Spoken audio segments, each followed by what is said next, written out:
नमः सिद्धेभ्यः एष सुरासुरमनुसिन्धवन्दितं दोदगादिकं मलं प्रणमामि वर्धमानं तीर्थं धम्मस्कातारं शेषे पूर्णतीर्थयरि ससौवसिद्धे विशुद्धसाभावे समणे अणाणदंसं चरित तव वीर्यायारि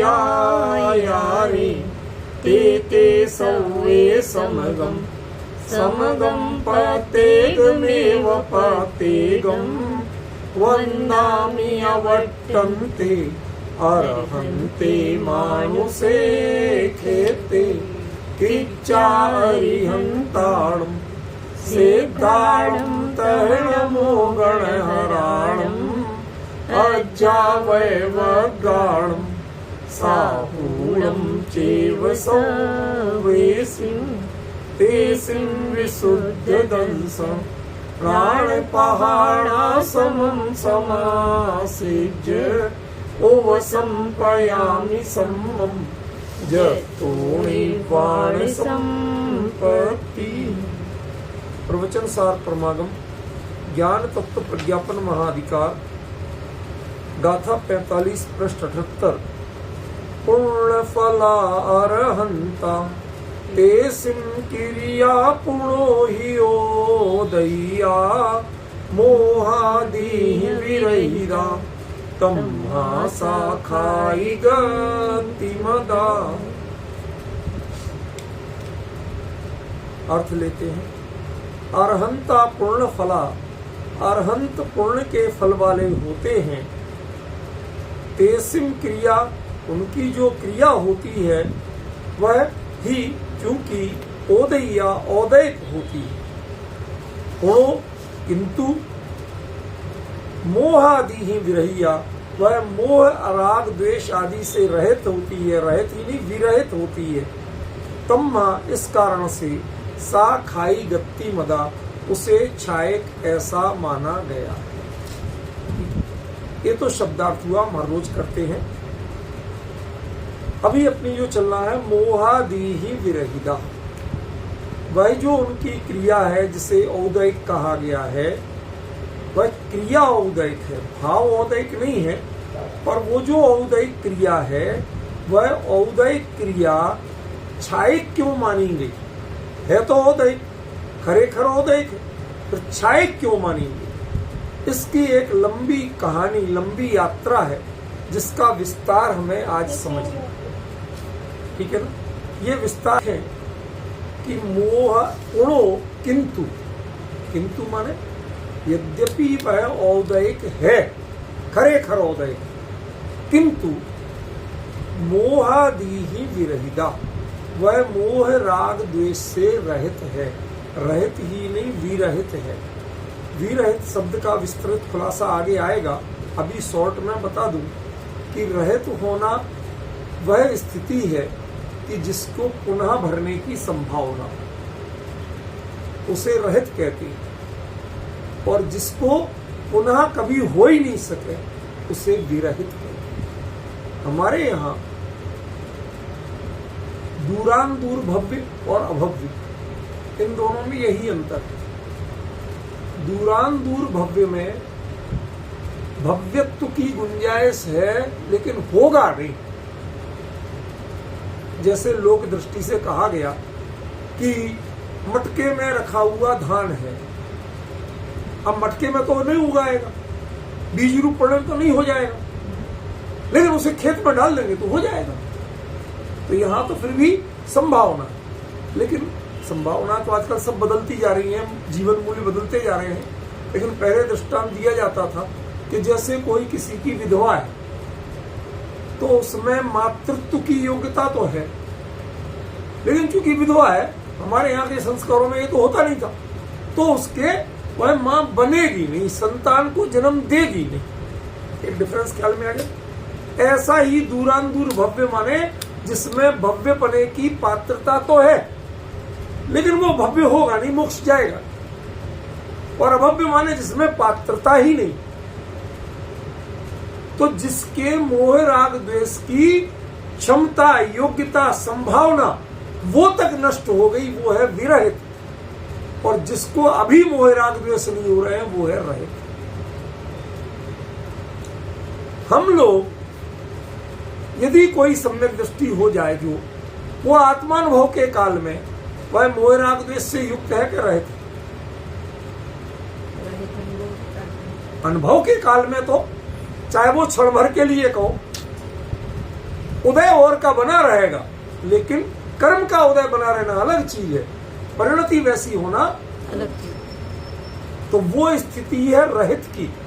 छद्मस्त अवस्था में आत्मानुभूति का जितना काल है वो भी मोहादिहीन रहिता है, लेकिन केवली के वह मोहादिहीन विरहिता है, क्योंकि उन्होंने उसका बीज ही नष्ट कर दिया, जिससे मोह राग द्वेष। समझ गए? ये इसका सामान्य अर्थ, विस्तृत अर्थ अभी आगे आएगा। देखो, हम शुरुआत की चर्चा में पहले शब्दों को शांति से समझ लें, बेसिक कॉन्सेप्ट समझ में आ जाए, फिर भाव प्रधान पर समझते रहेंगे। तो कहते हैं मोहादिहीन विरहिता तम्मा, इस कारण से मोह राग द्वेष से अत्यंत रहित है। अकेली रहित नहीं, अत्यंत रहित है। इसलिए क्रिया औदय को होते हुए, वस्तु रूप में कैसी है? औदय। वहां मदानी का, वहां तो होती है, ठीक है। जो औदयिक है वस्तु रूप में, उसे छायिक माना। इसके लिए हमें अरहंत और तीर्थंकर अवस्था, इसका बहुत विस्तृत अध्ययन करना, तब ये पंक्ति समझ में आई। ऐसे कुछ समझ में नहीं आई। आप जानते हैं कि आघाती कर्म कौन कौन है? बताओ। वेदनी, आयु, नाम, गोत्र। अब एक एक पे चर्चा करते हैं, तब आपको समझ में आना शुरू होगा कि असल में आचार्य कहना क्या चाहते। हम लोग, मैं कोई करणानी योग से परहेज करने वाला व्यक्ति नहीं हूं। मैं कहता हूं भैया थोड़ा परहेज रखो, आकर्षण मत बढ़ाओ, क्योंकि वो मात्र क्षयोपशम का खेल है, इससे आगे कुछ नहीं। कोई भी छपक श्रेणी लेने वाला उस समय कितने कर्मों की बंद विच्छित्ति हुई थी, इस पर विचार करने लगे नहीं होगी, तो छपक श्रेणी नहीं होगी। वो करणानी योग की पंडिताई से उन परिणामों की साधना नहीं होती। आपको परिणामों की साधना करना है कि उनका पंडित बनना है? आपको परिणाम सुधारना, तो परिणाम सुधारने की बातों पर ध्यान दो ना। फिर उनकी गणित पढ़ के क्या करोगे? जहां मौका आए थोड़ा बहुत जान लो, निषेध नहीं करते हैं, प्रयोजन परक जान लो, लेकिन पंडिताई परक चक्कर में मत। मेरा सीधा सीधा कहना है, आज हमारे जितने लोग हैं, सच बताओ, करणानी योग में क्षयोपशम के खेल के अलावा किसमें खेल रहे? किस गुण स्थान में किसकी बंद विच्छिन्न? सब टिप्स पे जिनके हैं। कोई एक बात पूछो तड़ से उत्तर देते, संदृष्टियां बनाना जानते, मैथमेटिकली उनके आंसर देना जानते। ये सब है क्या? ये किसका खेल है? करण माने होता है परिणाम, और अनियोग माना होता है कथन पद्धति। आपके परिणामों का एनालिसिस आप कर सकें और उनको सुधारें कैसे, ये प्रविधि जान सके, इसके लिए करणानी योग था। हमने करणानी योग को ही अपना लक्ष्य बना लिया। अब जब उसमें बात कर रहा थी तो सारी कर रहा था। अब आप सब जानते बैठ गए। ऊपर में शॉपिंग करने जाती है, सब जाते, कोई ऐसी मायाचारी की बात नहीं। अब शॉपिंग करने जाती हो तो मॉल में गाड़ियां भी मिल रही, कपड़े भी मिल रहे, गहने भी मिल रहे, जूते चप्पल भी मिल रहे, ग्रोसरी भी मिल रही। तो आप जो लेने जाती हो वो लेके आती हो कि पूरे मॉल की ठेकेदार बन के जाती हो, या हर दुकानदार को उपकृत करना, सबसे कुछ कुछ लेके आएंगे? नहीं, ऐसा कुछ रखते हो क्या? नहीं रखते। तो करणान योग में जो क्षोभसम का पार्ट है उसको छोड़ने को कहते, उसकी पंडिताई करने की कोशिश मत करो। आज हमारे लोगों में एक नई नई रुचि लगी, अरे साहब करणान योग जाना, करणान योग के शिविर लगाओ। होगा क्या? बहुत जानने से भी केवली कोई नहीं बना। आज क्षोभसम के जानने से आज तक कोई केवली नहीं बना। और शिवभूति तुष्मासम घोषण तो होके भी केवली हो गए। क्यों? क्योंकि उन्होंने करण माने परिणाम की साधना की थी, साधा था, उसकी पंडिताई नहीं की थी। हमारे कई लोगों को लगता है कि साहब हम थोड़ा भाई साहब को याद नहीं, हमें याद है सो हम पर कटाक्ष करते हैं। तो कोई कटाक्ष नहीं करते। मैं साधर्मियों को वस्तु स्थिति बता रहा हूं। आप जानना क्या चाहते हो और जान क्या रहे हो ये तो बताओ मुझे। क्या जानना चाहिए आप? जो दुकान जिस चीज की है उससे वो जानना चाहिए कि कुछ और जानना चाहिए? आप गहना खरीदने जाते हो सोने के, तो सोने का गहना खरीदना, आपको एक चीज खरीदना, उसने ज्यादा से ज्यादा सोने का रेट पूछ लो, कितने कैरेट का है वो पूछ लो, ठीक है ना? गहने के रूप में 100% प्योर तो मिलता नहीं, वो जान लो। और आपकी जेब में पैसा कितने उसके हिसाब से जान लो। इन तीन के अलावा भाई साहब हीरे वाले भी रखते हो, वो भी दिखाओ जरा पैसा। लेना क्या है? नहीं, लेना तो हमें यही है, देख लेते, देखने में क्या घाटा। जानकारी रखेंगे, कभी लेना हुआ तो काम आएगा। समय खराब। अब ये जो आप समझ रहे ना, जिन चीजों से, जिन भावों से लेना नहीं देना नहीं, छपक श्रेणी के परिणाम कैसे कैसे होते हैं, कितने कितने, वो सब जान के रट के आप छपक श्रेणी नहीं कर सकते, ना किसी की आज तक।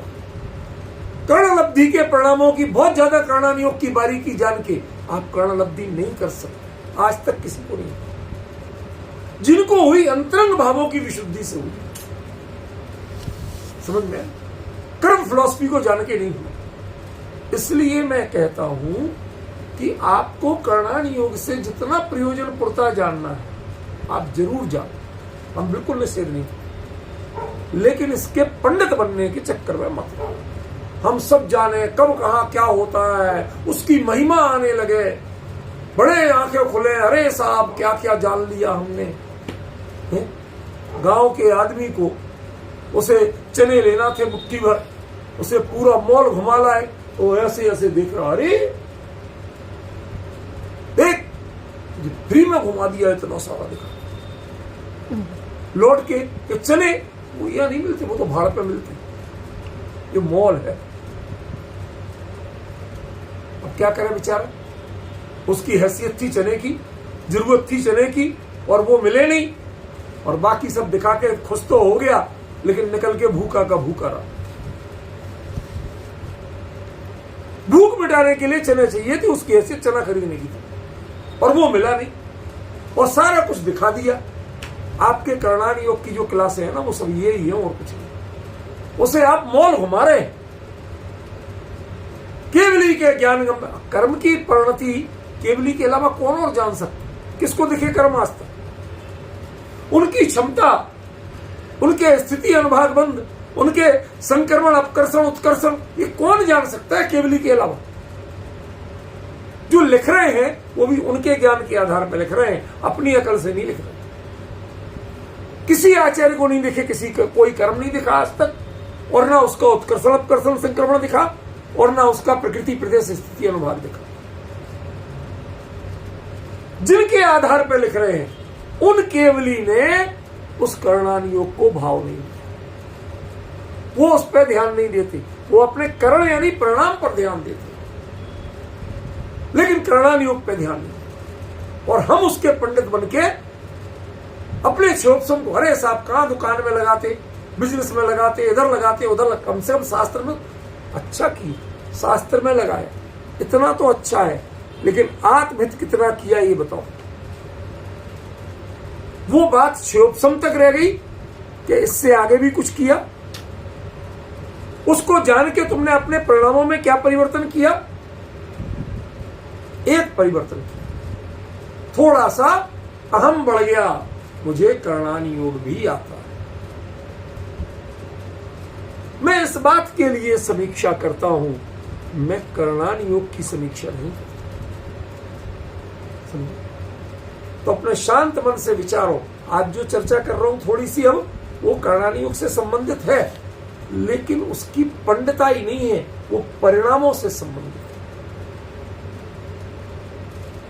समझे? क्या कहना शुरू किया था मैंने? 4 अघातिया कर्म होते हैं, यही पूछा था। अब 4 अघातिया कर्मों में पहला कर्म है वेदनीय, है ना? उसके 2 भेद होते, साता वेदनीय और असाता वेदनीय। ठीक है, अब बताओ अरहंत अवस्था में किसका उदय वर्तता है?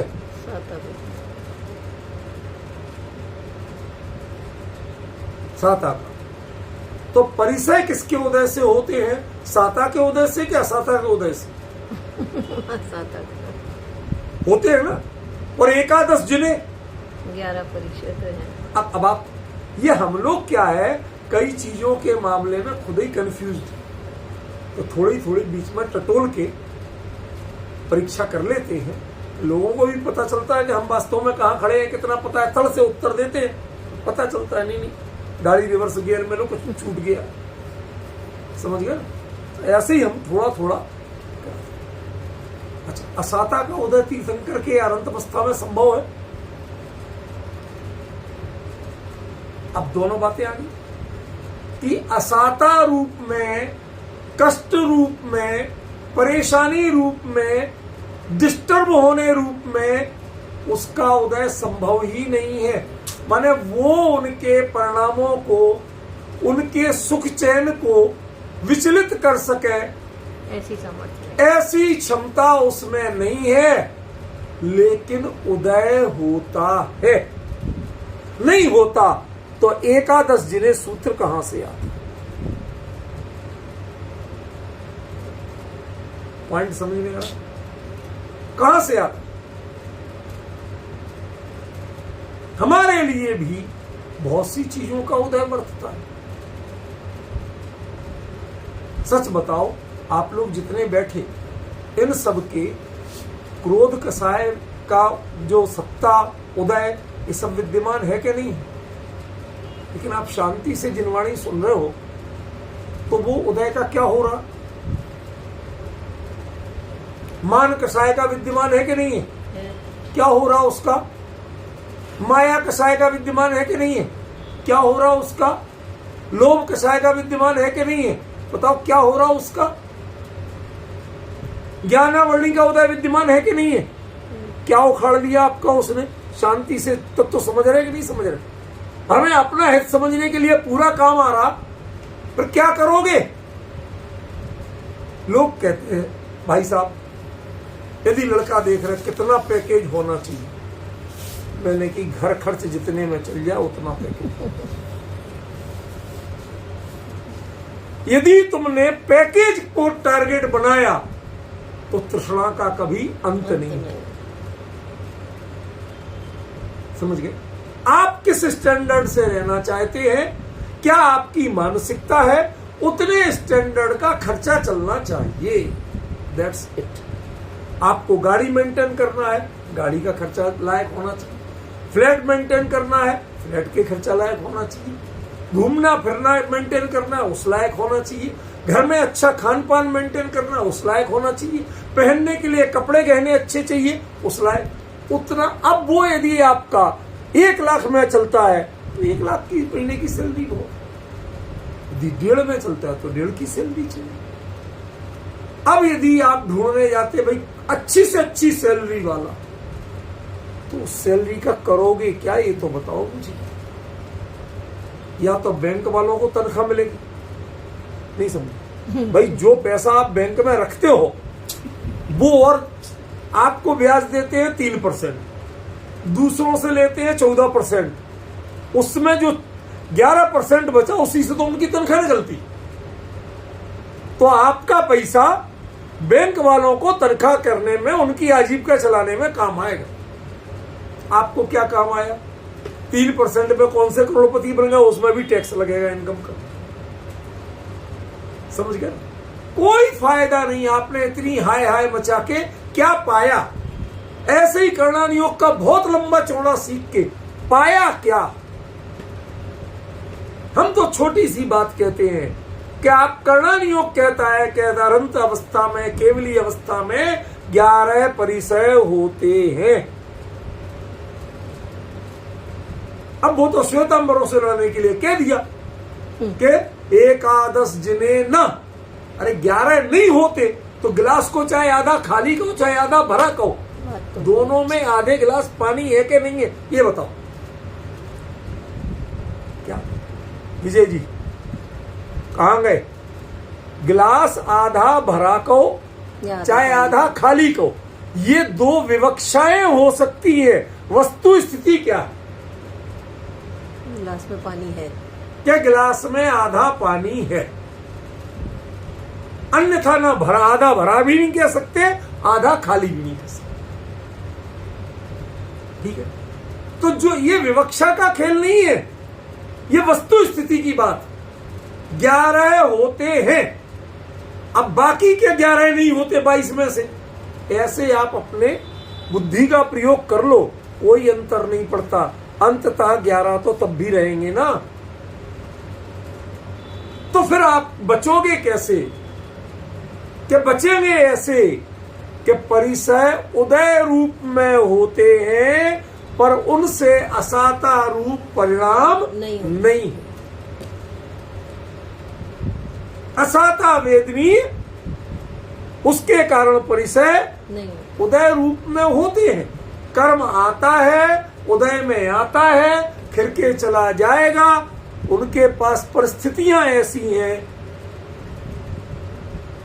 दुबई वाले हैं बड़े चतुर, दिखावे को हमें डराया जाता। हमारे यहां तो 55 डिग्री सेल्सियस तक टेम्परेचर होता, तेज होता, और उसके बाद भी ये सॉल ओढ़ के बैठते। तो क्यों? भले आदमी है ना, एसी ही ऐसे बने हैं, कंपनियों ने ऐसे बनाए कि जो 55 क्या 60 डिग्री सेल्सियस में भी चिल कर देते हैं। अब वो चल रहा, रहना तो हमें एसी में है, अब बना रहा है 55 डिग्री का उदय रुपल में। बरोबर समझ में आया? 55 डिग्री का उदय बना हुआ है, और हम किस में बैठे हैं? अपने हिसाब से 21 डिग्री में, 18 डिग्री में बैठे हैं, और बाकायदा सूरज पूरा जोर लगा के, रेत भी तप रही है और सूरज भी तप रहा है, हवाएं भी तप रही। अब बताओ कितनी गर्मी लग रही। खिड़की का पर्दा हटाते देखो बाहर कितनी तेज धूप, लेकिन खिड़की का पर्दा हटाते हो कंधे से सॉल नहीं हटा। क्लियर हुआ? पिक्चर क्लियर हुई? बिल्कुल परफेक्ट एग्जाम्पल। ये एग्जाम्पल के लिए एग्जाम्पल नहीं होते मेरे, मुद्दा जो विषय है वो समझाने के लिए होते, अन्यथा मैं एग्जाम्पल पसंद ही नहीं करता। समझे? तो उदय, सूरज का टेम्परेचर उदय में बाकायदा, अभी आप गूगल पे देखो, टीवी में देखो, मोबाइल पे, जहां देखो सब जगह 55 डिग्री सेल्सियस बता रहा है। तो तुम्हें कितनी गर्मी लग रही है? गर्मी ठंड लग रही है, क्या करें? हमें उतनी बर्दाश्त होती नहीं है, और बच्चे कहते हैं भाई साहब 18 से ऊपर मत करो। क्या करें? पर हमें तो ठंड खाना पड़ती है। तो बताओ, आप ठंड खा रहे हैं 55 डिग्री में कि गर्मी? आपको वेदन काय का है? ठंडक का। 55 डिग्री में भी ठंड लगती है क्या विजय जी? 55 डिग्री में ठंड लगती है? वो उदय में है, अनुभव में नहीं। अनुभव में जहां हम बैठे हैं वहां तो 18 डिग्री चल रहा है, इसलिए हमें 18 में ठंड लगती है, तो हम सॉल ओढ़ लेते। ऐसे ही केवली परमात्मा अपने निजानंद रसलीन में मरते हैं। उन्हें पता ही नहीं चलता कि बाहर टेम्परेचर 55 डिग्री होता कैसा। ज्ञान में आता है, वेदन में नहीं है, अनुभव में नहीं है। जैसे आपका ज्ञान जान रहा है टीवी से, मोबाइल से, गूगल से और खिड़की के कांच से झांक के कि हाँ भाई साहब बिल्कुल क्या लू चल रही है, पत्ते मुरझा रहे हैं, हालत ऐसी, कपड़ा अभी डाला था सूखने 5 मिनट में सूख गया, बहुत तेज गया। ज्ञान में वर्त रहा है, पर अनुभव में तो बताओ आपको ठंड लग रही कि गर्मी? समझ में आया? तो केवली के असात साता वेदनी का भी उदय ऐसे ही होता है, उसका भी कोई मजा नहीं लेते वो। हम तो एसी का तो लू का नहीं ले रहे, लू का कष्ट नहीं सह रहे, तो एसी का मजा तो ले रहे। वो ना एसी का लेते ना लू का लेते, ना उन्हें लू से फर्क पड़ता ना एसी से। क्यों? वो दोनों से पार को प्राप्त। मैंने सिकंदर की जब भारत यात्रा हुई तो उसका गुरु जो एरिस्टोटाइल, अरस्तु या जो कहा जाता है, तो ये ऐसी था ना शायद, मुझे पक्का याद नहीं, पर हाँ कोई उसका था। तो वो उसके साथ आया। तो सिकंदर तो ठहरा राजा, वो तो लड़ना करना जीतना, माल पानी इस पे ध्यान देता था, लेकिन वो था पढ़ा लिखा आदमी, गुणी ज्ञानी, तो वो बाकी नॉलेज क्या क्या मिल रही नहीं उस पर ध्यान देता। तो उसने लिखा है कि जब इधर भारत के और एशिया में जो इधर को प्रवेश किया तो कई जगह जो बर्फीले पहाड़ थे, वो लिखता है कि हाँ अनेकों नग्न साधु मॉन्क्स वो गले तक बर्फ में ढक जाते, उसमें बैठे, फिर अचानक कोई उठ के और चल देता था उसमें। तब पता चला गया तो नग्न दिगंबर है, इनमें कुछ नहीं है कपड़ा। अब बताओ आपको गले तक बर्फ में कर दिया जाए तो क्या होगा? और वो मुनिराज नग्न दिगंबर होके, और उस बर्फ में दिन भी और रात भी, चलो दिन में तो थोड़ी धूप हो लेती है, उसमें वहीं साधना करते थे। उनको प्रोटेक्शन कौन दे रहा था?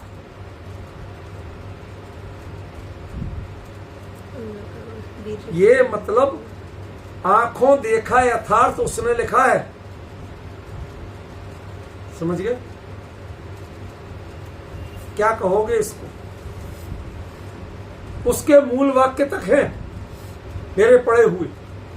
अब कहाँ होंगे? 7000 बुक्स की लाइब्रेरी में ढूंढना पड़ेगा, मुझे ये याद नहीं किस बुक में कहाँ पढ़ी थी, लेकिन ये पढ़े हुए समझे। उसने लिखा स्पष्ट कि उनके चेहरे पे शीत की कोई वेदना के चिन्ह नहीं थे। वो उठ के चर्या करते थे और आके वापस वहीं बैठ जाते थे, फिर बर्फ पड़ रही हो फिर ढक जाते थे, मात्र श्वासोच्छ्वास के लिए चेहरा ऊपर। अब मैं आपसे टेक्निकली पूछना चाहता हूं, ये गंभीर मुद्दे पर बता रहा हूं, ये दृष्टांत नहीं है। आप उनको प्रोटेक्शन क्या था? भाई देह है तो शीत तो इतनी भयंकर होगी तो लगेगी ही ना। बर्फ में ढक जाओगे तो लगेगी कि नहीं लगेगी? कौन प्रोटेक्ट कर रहा था?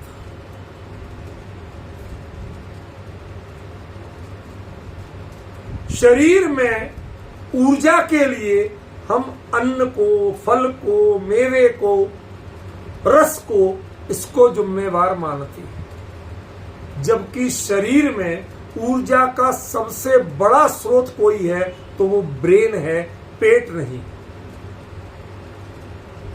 पेट केमिकली करता है और ब्रेन वो मानसिक ऊर्जा से करता है। इवन पेट भी पचाना बंद कर दे, आप बुरा मत मानना, दृष्टांत ही है, लेकिन आप यथार्थ समझना।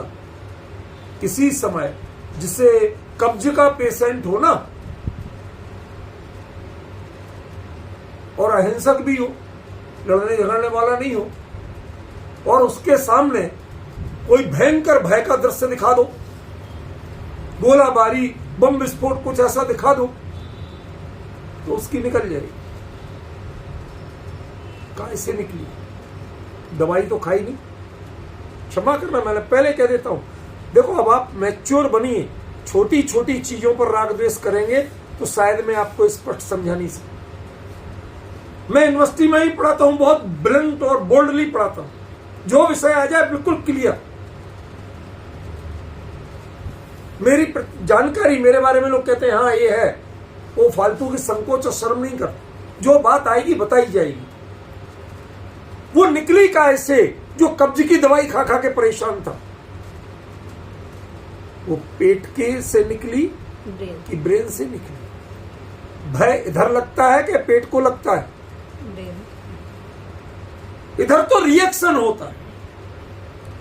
तो जब ब्रेन भय फील कर रहा है, भय के बारे में सोच रहा है, आतंकित हो रहा है, और उसके रिएक्शन में पूरी बॉडी रिएक्ट करती है। छोटे बच्चों के पेशाब निकल जाएगी, बड़ों के पेट साफ हो जाएगा, डिसेंट्री हो जाएगी, समझ गए? रोम खड़े हो जाएंगे।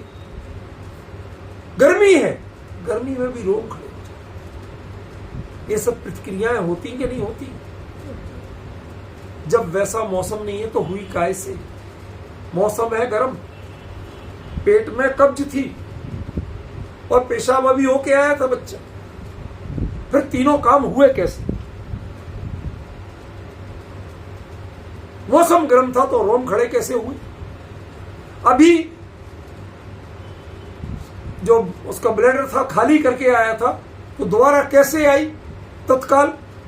और जब कब्ज, पेट साफ की दवाई खा खा के पेट साफ नहीं हो रहा था तो कैसे? किसने सिखाया ये? किसने किया? आपको भ्रम है कि आप पेट से स्वस्थ रहते हो, पेट से बीमार होते हैं। आप मन से स्वस्थ रहते हो और मन से बीमार होते हैं। समझो? और उनकी मानसिक ऊर्जा इतनी बड़ी होती है, इतनी बड़ी होती है, निरंतर तत्व चिंतन, निरंतर आत्मानुभूति, बारंबार जो अंदर में पुरुषार्थ की उत्कृष्ट भावना है, उसकी ऊर्जा से पूरी बॉडी इतनी एक्टिव, इतनी एनर्जाइज रहती है कि वो बर्फ भी उनको कुछ नहीं कर पाती। और ये साइंटिफिक फैक्ट बड़े से बड़े मनोवैज्ञानिक जानते हैं और मानते हैं। जो काम आप बिल्कुल नहीं कर सकते वो काम मन करा सकता है। यदि मन में अत्यंतिक भय, अत्यधिक मोह ये जग जाए तो वो करा सकता है। जब मोह और भय काम करा सकता है तो आत्मिक पुरुषार्थ और आत्मिक ऊर्जा, मोक्ष जाने की ललक और उत्कृष्ट परिणामों का चिंतन वो क्या नहीं करा सकता। चूंकि उनकी आंतरिक ऊर्जा इतनी, वो मानसिक ऊर्जा भी नहीं, उनकी तो आध्यात्मिक ऊर्जा केवली, वो इतनी उत्कृष्ट होती है कि ये सारे उदय आते हैं, जैसे मौसम गर्म होता है ऐसे उदय आते हुए भी असाता वेदनी और साता वेदनी दोनों के, ना तो साता वेदनी से साता का अनुभव करते हैं और ना असाता वेदनी से आकुलता का अनुभव।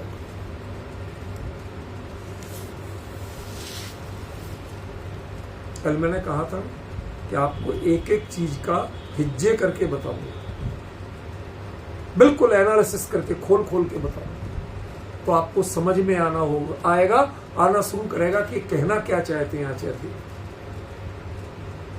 कुंद अच्छी तरह जानते थे, कर्म सिद्धांत के प्रकांड विद्वान थे। शतखंडागम सूत्र पर पहली टीका परिक्रम उन्होंने लिखी थी, 12,000 श्लोक प्रमाण।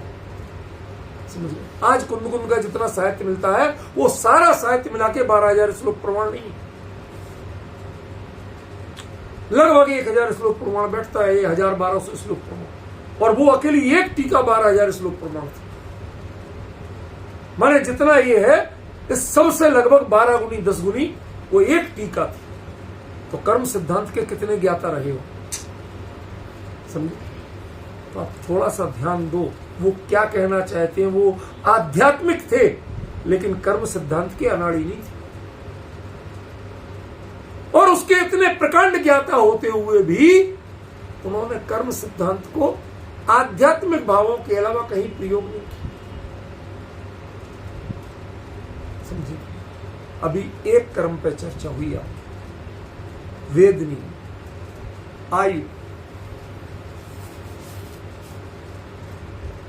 क्या जब तीर्थंकर, केवली, अरहंत, अनंत चतुष्ट सब कुछ होते हुए अनंत बल के धनी, आयु का थोड़ा अपकर्षण वगैरह करो, निपटाओ, जाओ मोक्ष, नहीं कर आए कोई आप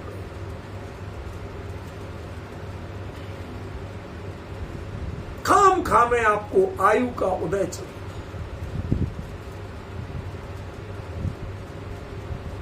एग्जाम्पल जो दे रहा हूं उसमें आप लोग विचलित होंगे, लेकिन विचलित होना मत। जेल जाना ये इज्जत की बात है क्या? कोई उपलब्धि होती है क्या? हमारे सारे स्वतंत्रता सेनानी जेल में रहे और जेल में रह के एक से एक बड़े काम किए। नेहरू जी ने जो अपनी डिस्कवरी, ऐसी कई बुक्स वो जेल में रह के लिखी। बाहर तो रह के वो समाज में रहते थे, देश में रहते थे, जनता में रहते थे, उनको फुर्सत नहीं होती थी। वहां जेलरों के वो उपकार मानते थे, जेलर भाई आप बहुत बढ़िया, आपकी बड़ी कृपा है, आपने मुझे कागज और पेन दे दिया था। भाई साहब ये यथार्थ बात बता रहा हूं, आपने कागज और पेन दे दिया था, हम आपके बड़े ऋणी हैं। क्यों? जानते तो थे लेकिन कभी लिखने की फुर्सत ही नहीं मिलती थी। जेलर के, सरकार, ब्रिटिश शासन के, ऐसा आपने जेल दे दी कुछ दिन के लिए, हम थैंक करते हैं। जो जानते थे वो कागज पे उतारने का मौका तो मिल गया, वरना आपाधापी में मौका ही नहीं मिला।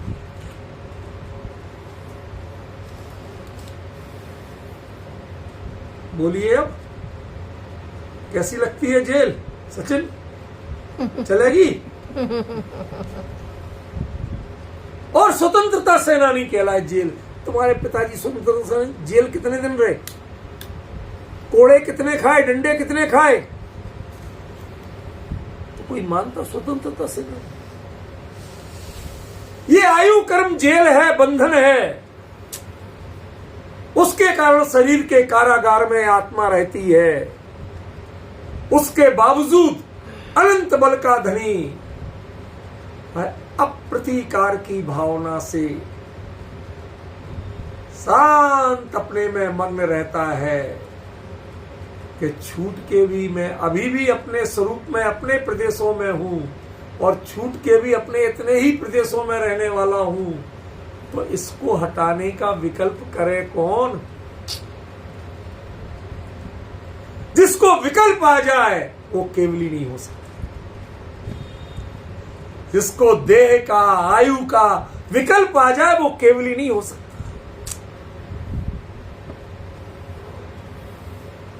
समझ रहे हो? तो बताओ आयु कर्म का उदय उनके है कि नहीं है? काहे का उदय है? मनुष्य गति के जो कार्य होते हैं वो एक भी ना कर रहे। बताओ क्या कर रहे? नींद उन्हें आती नहीं, जागना उन्हें होता नहीं, फ्रेश होना उन्हें होता नहीं, समझ गए ना? बातचीत करना उन्हें होता नहीं, चिंतन मनन करना उन्हें होता नहीं, खरेखर उपदेश देना भी उन्हें होता नहीं। उपदेश होता तो है, देते नहीं, देने का भाव तक नहीं हो। समझ गए? तो आप मनुष्य आयु के उदय है, मनुष्य आयु का। पर और मनुष्य आयु में और कौन से काम होते हैं जरा बता दूं, पर उनको भी देख लो कि वो कुछ करते हैं? नहीं करते। ऐसा कोई रिएक्शन पाया जाता है? कुछ। तो क्या मतलब है मनुष्य आयु के उदय का? जब वो उदय अपना पूरा जोर लगा के, सब काम तो वो कर ही रहा है। क्या कर रहा है? क्या मनुष्य आयु में, मनुष्य शरीर में विद्यमान हो के नहीं हो? कहते मनुष्य शरीर में रहना ये कोई अपराध नहीं। अपराध बोध से ग्रस्त होकर रहना, अपराध वहां से शुरू होता है। स्वतंत्रता सेनानी, देशभक्त, इनको किस देश में जेल में नहीं रहना, सब जगह रहे हैं, सबका इतिहास यही है। लेकिन उस जेल में रह के उन्होंने ना जेल की दीवारों को दोष दिया, ना जेल के प्रहरियों को दोष दिया, ना जेल के जेलर को दोष दिया, ना वहां के कानून को दोष दिया, सबको सिर माथे किया और अपने व्यक्तित्व को ऐसा निखारा कि लोग कहते काश हमें जेल मिल जाए। आपको पता नहीं, जब देश में स्वतंत्रता सेनानियों की पेंशन शुरू हुई तो जो लोग कभी अंग्रेज बहादुर जिंदाबाद के नारे लगाते थे वो भी स्वतंत्रता सेनानी बनने के लिए बेचैन थे। क्यों? पेंशन तो मिलेगी, बैठे बैठे फोकट का खाने को मिलेगा, ट्रेन में फ्री पास मिलेगा सफर करने का, और दुनिया पूजेगी सोलह। सब जुगाड़ में लगे थे। जेलरों के पास जा रहे, किसी जेल के रिकॉर्ड में लिखवा दो भाई साहब के हाँ ये इतने दिन रहे थे, किसी कोर्ट के बाबू से लिखवा दो हाँ इनको इतने दिन की जेल दी गई थी, ये यहां गए थे। कैसे ही सर्टिफिकेट बन जाए कि हम जेल गए थे तो बाबू हमारे लिए स्वतंत्रता सेनानियों के सारे लाभ मिलना शुरू। इसका मतलब है कि लाभ के लिए भी बंधन स्वीकार किया जाता है। जेल अपने आप में, वो दीवार अपने आप में अपराध नहीं है और अपराध की पहचान नहीं। ऐसे ही देह में रहना ये कोई मनुष्य आयु कर्म का उदय और उसका बंधन नहीं है, ये संयोग मात्र। किस कर्म का कोई भी उदय हो, जीव उससे प्रभावित तब कहा जाता है जब उसमें मोह हो, राग हो, द्वेष। इन तीन के अलावा चौथा कोई परिणाम किसी कर्म के उदय में नहीं होता। संयोग कुछ भी हो, लेकिन मेरे लिए उदय आया तो वो स्वभाव में आएगा, मेरे परिणामों में आएगा, और मेरे परिणाम होंगे तो मोह राग द्वेष रूप होंगे। यदि इस रूप नहीं है तो वो हमारे उदय में नहीं है, वो अपने उदय में आया है, वो स्वयं उदय में आया है। लेकिन मेरे उदय, मैं आपको सच बात बताऊं, देखो अब क्या करूं, जो बुराइयां होती हैं वो अपने ऊपर लेना पड़ती हैं।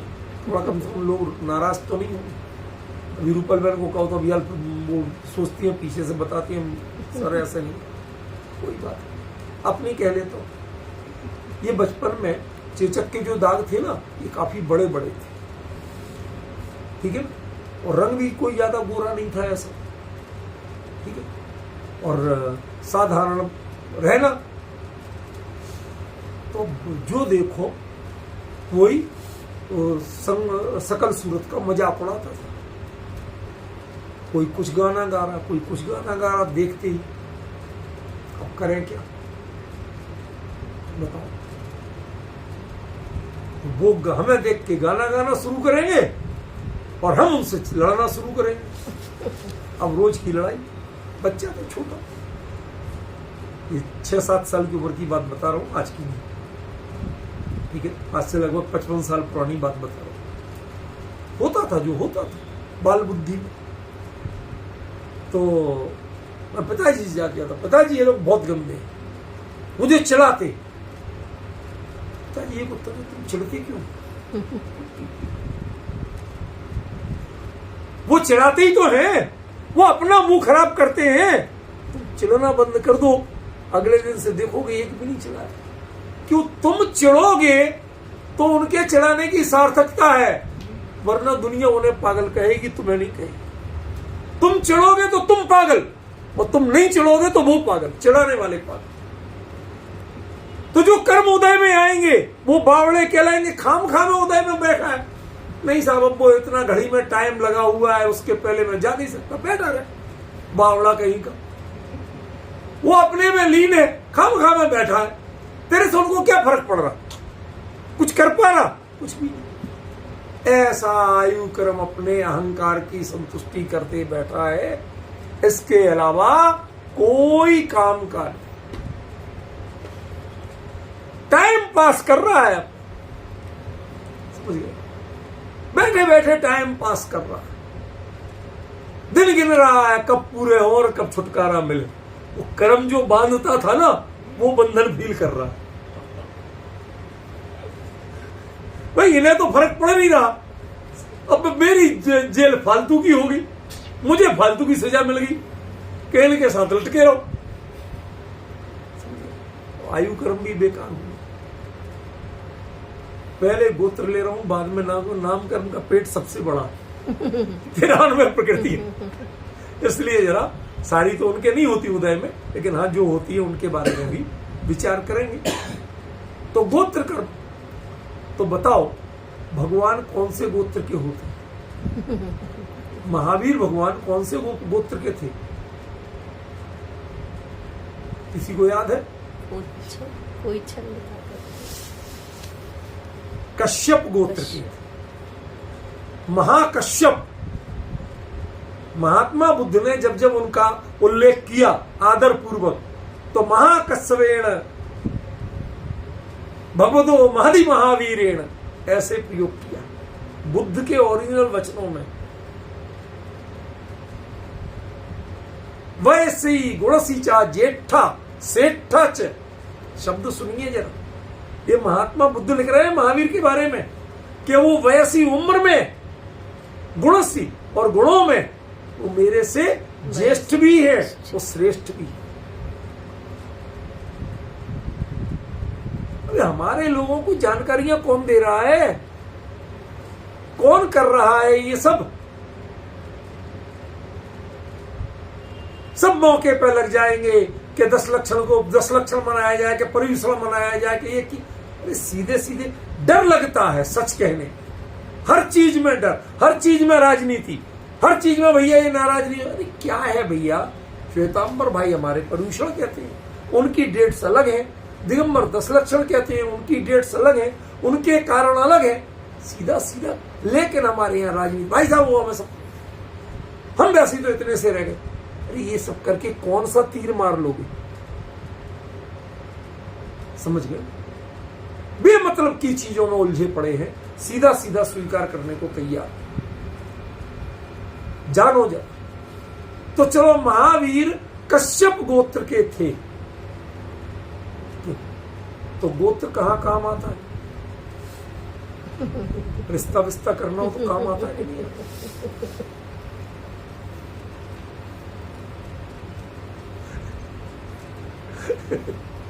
अब बोलो कितने काम का है?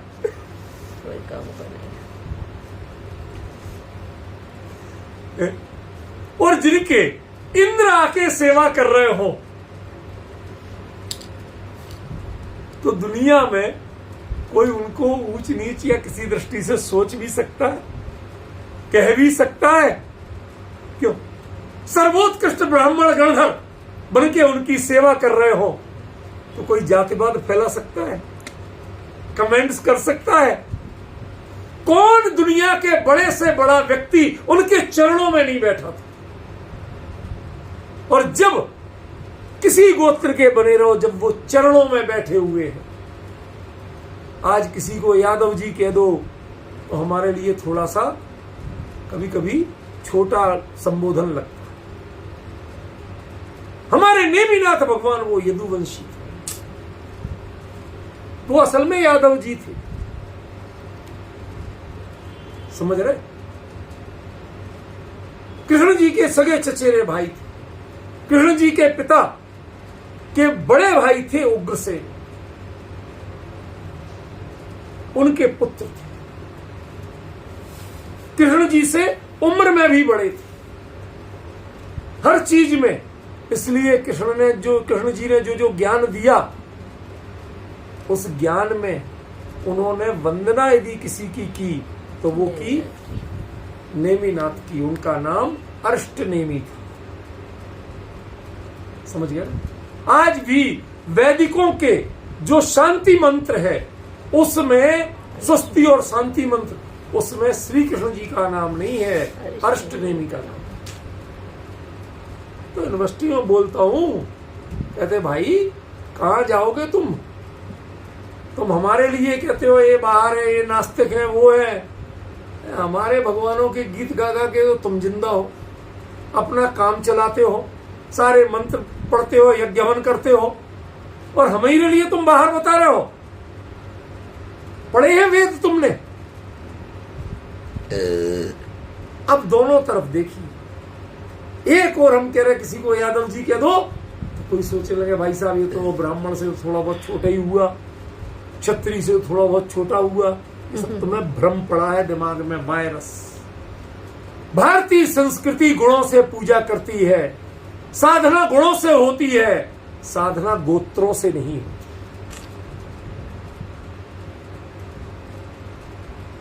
समझिए। और जब आप गुणों के चरम उत्कर्ष पे विराजमान हो तो एक गोत्र कर्म, चाहे वो उच्च गोत्र हो चाहे नीच गोत्र हो, कर क्या लेगा आपका? जब 100 इंद्र चरणों में झुक रहे हो तब कर क्या लेगा आपका? बताइए। मैं किसी की समीक्षा पे नहीं कह रहा हूं, किसी व्यक्ति से नहीं जोड़ना, दृष्टांत रूप की बात करना। कोई यदि किसी और वर्ण का, जो वर्ण लोक में अच्छा नहीं माना जाता, उस वर्ण का राष्ट्रपति बन जाए और उसका पीए वो तिलकधारी हो, तो जाके सुबह सैल्यूट करेगा कि नहीं करेगा? और जब वो सैल्यूट कर रहा तो उनका गोत्र हल्का हो कहां से गया? सारा कैबिनेट सैल्यूट कर रहा, तीनों सेनाएं सैल्यूट कर रही, तीनों सेनाध्यक्ष सैल्यूट कर रहे, वो छोटा हुआ क्या? नहीं, छोटा ना बड़ा, वो राष्ट्रपति है। राष्ट्रपति पर ये गोत्र लागू नहीं पड़ते हैं। इसी प्रकार जो अरहंत हैं, केवली हैं, इन पर गोत्र लागू ही नहीं पड़ते हैं। गोत्र कर्म अपना मुंह काला करता है उदय में आके। शब्द ध्यान देना, मैं जिम्मेवारी से बोल रहा हूं। अपना मुंह काला करता है उदय में आके। मुंह काला करना माने अपमान नहीं, कहते यहां से मुंह काला करो मीन्स जाओ, तो उदय में आके चला जाता, इससे अधिक कुछ नहीं करता। समझ रहे हो? जितने नामकर्म की प्रकृतियां हैं उनमें शरीर, अंगोपांग, जितने भी सारे भेद गिन लो, मैं अभी विस्तार में नहीं जा रहा, उनमें एक तीर्थंकर तुम च, उसको अकेला चा लगा के अलग किया, क्योंकि बाकी सब देहाश्रित हैं, बाकी सब देह में प्रतिफलित होती हैं, संयोगों में प्रतिफलित होती हैं, लेकिन वो प्रतिफलन कब कहलाता है? कि जब उनसे आप प्रभावित हो। और यदि आप उससे प्रभावित नहीं हैं तो किस काम का? एक छोटी सी बात पूछो, शांतिनाथ, कुंथुनाथ, अरहनाथ, अजितनाथ, कम से कम ये 4 तीर्थंकर 3 महान पुण्य के धनी थे। चक्रवर्ती, कामदेव और तीर्थंकर मैं जान के लास्ट में बोल रहा हूं, तो उसका फंक्शन जब शुरू हुआ तब ये दोनों फंक्शन कहां गए? कामदेव सा शरीर सर्वोत्कृष्ट सुंदर, लेकिन अब उनकी स्तुति जो होगी अनंत अवस्था में, वो किसकी होगी? गुणों पर आधारित होगी कि देह के सौंदर्य पर आधारित होगी? चलो उसके और थोड़े पहले चलते हैं। मुनि दीक्षाली वन में तप कर रहे हैं मुनिराज, तो उनके देह की जो वंदना करने जाएंगे वो कामदेव के शरीर की वंदना करेंगे कि भावलिंग की वंदना करेंगे? जरा विचार करिए, किसकी वंदना की जाएगी? अर्घ जो चढ़ाया जाएगा वो किसको चढ़ाया जाएगा? जो नवयुवतियां, राजकुमारियां उनको एक राजा या राजकुमार की अवस्था में देख के कामदेव पर मोहित होती थी, कामदेव के शरीर पर मोहित होती थी, तब तो वो ढका रहता था, तब भी थोड़ा बहुत दिखता था, तब भी मोहित होती थी। तो वो सारा उघड़ा हुआ है, लेकिन अब उस पर मोहित नहीं होती हैं। अब अंतरंग का जो वैभव है, जो वैराग्य है, जो साधना है, उसके लिए अभिभूत होकर चरणों में जो देह पे लिपटना चाहती थी, अब वो चरणों में वंदना करती हैं 7 हाथ दूर से। तो प्रभु, हमारी नादानी से कहीं आपकी मर्यादा भंग न हो।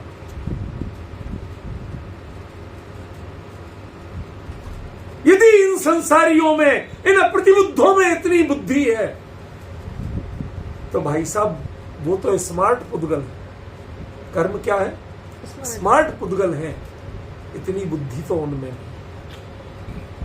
आते हैं, अपनी फॉर्मेलिटी करते हैं, उदय में आके चले जाते हैं और कुछ भी नहीं करते। यदि उनको कुछ भी फंक्शन करता है तो तीर्थंकर प्रकृति करती है और कुछ नहीं करती। बाकी सब तो उदय में आते हैं और चले जाते। तो क्या तीर्थंकर प्रकृति के जो काम होते हैं उनमें मोहादिहीन सहिदा है? कहते इनके फंक्शन इनके देह तक पहुंचते, बस। और कर्मों के उदय तो इनके देह तक को नहीं छू पाते। उसके पहले ही अपने निश्चयों में उदय में आके खिर जाते थे। तीर्थंकर प्रकृति के जो उदय है, वो उसके जो भी कहे उदय जन्य परिणाम परमाणु जो भी कहे, वो देह तक तो पहुंचते हैं जब ठाण सेज विहारा धम्मोपदेशो ये क्रियाएं होती हैं। यदि वो देह तक नहीं पहुंचे, उनका स्पर्श उनका प्रभाव देह तक नहीं हो, तो शायद ये क्रियाएं भी नहीं। भले ही उनकी देह माध्यम बनती है, कर्ता कर्म होता है। ये कर्म माने सत्कारक वाला कर्म नहीं है। कर्म माने कर्म परमाणु वाला कर्म। नहीं तो कर्ता कर्म, कर्म करता कैसे हो जाए? कर्म तो कर्म रहेगा, कर्ता करता रहेगा। वो सत्कारक का विषय अलग है और यहाँ विषय अलग है। यहाँ जो तीर्थंकर पणे के कार्य हो रहे हैं उनका कर्ता कर्म है, लेकिन माध्यम तो ये शरीर है ना। दिव्य ध्वनि खिरती है तो इसके एक एक अंग से प्रस्फुटित हो रही है। होंठ नहीं हिल रहे हैं, सर्वांग निश्चित हो रही है।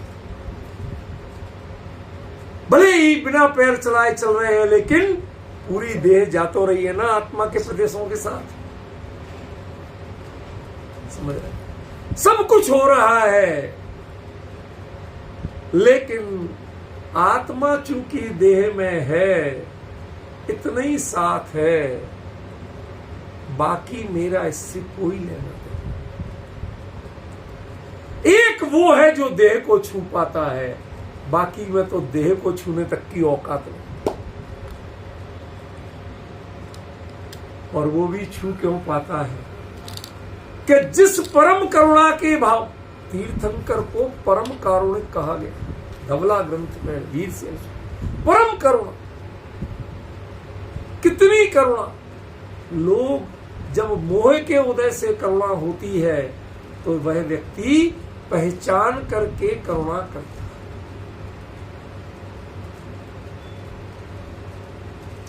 क्या कहा? पहचान करके करुणा करता है।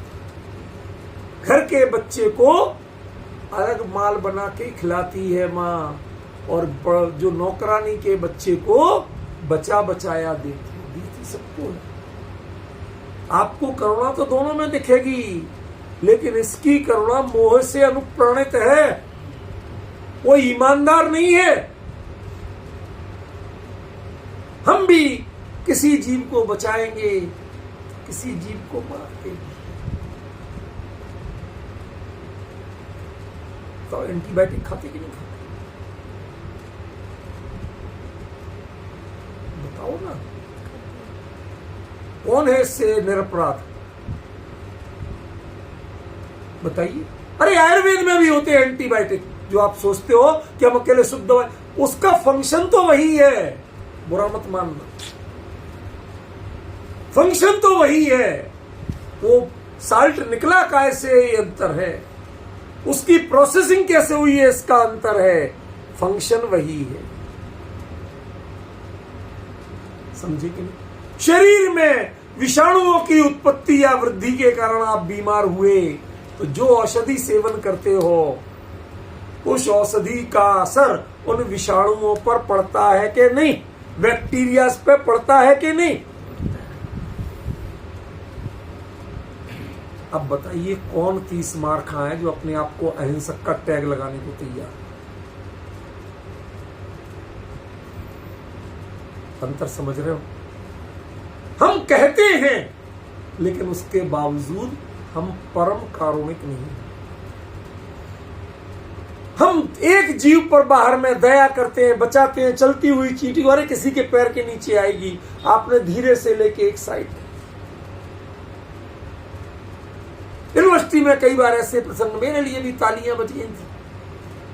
देखा एक ततैया गिरी नीचे और एक दौड़ा आ रहा था, वो भाई भाई जरा एकदम उसको स्टूडेंट था, उसके पैर को हाथ लगाया, रूमाल से लिया उसे एक साइड। सुबह का समय था, कई लोग चले आ रहे थे, तो स्टाफ के भी कुछ लोग थे, उनने दूर से देखा तो वो खड़े होके था, से कहते हैं जैन साहब। स्टूडेंट के पैर को हाथ लगा के रोका, जबकि स्टूडेंट इनके पैरों को हाथ लगाता था। और उस छोटे से ततिया, हम तो डर रहे काट खाएगी, हम तो क्या मार दो, लेकिन उन्होंने उसको लेके वो साइड में पीछे झाड़ी में कर दिया, भैया बाहर आपको चली जाए। ये करुणा आपकी सापेक्ष हो सकती है, मोहजनित हो सकती है, प्राणी मात्र के प्रति इतना नहीं करती। लेकिन जिनकी करुणा प्राणी मात्र के लिए कोई जीव दुखी ना रहे, कोई पण संसार में ना रहे, वधा आत्मा परमात्मा था, ये कितना विशाल फलक है। इसलिए वो परम कारुणिक थे। और उदय यदि देह तक स्पर्श ना कर जाए तो इतने सारे जीव जो हैं उन तक उनकी संवेदनाएं, उनकी जो फीलिंग्स थी, जिन भावनाओं से 16 कारण भावनाओं से बांधी थी प्रकृति, वो उसका असर इन तक कैसे पहुंचे। इसलिए देह तक छूती है, लेकिन देह देवल में विराजमान उस चैतन्य तत्व को स्पर्श नहीं कर पाती है, उसमें वह मोह आदि उत्पन्न नहीं कर पाती है। तम्हा सा खाई गति मदा, इसलिए उसे छायक माना गया है। अब ये छायक माना गया है, मोह आदि विरहिता का तो अर्थ किया, छायक माना गया है, इसका अर्थ अभी भी बाकी है। इसका आनंद हम आगे लेंगे। आज समाप्त।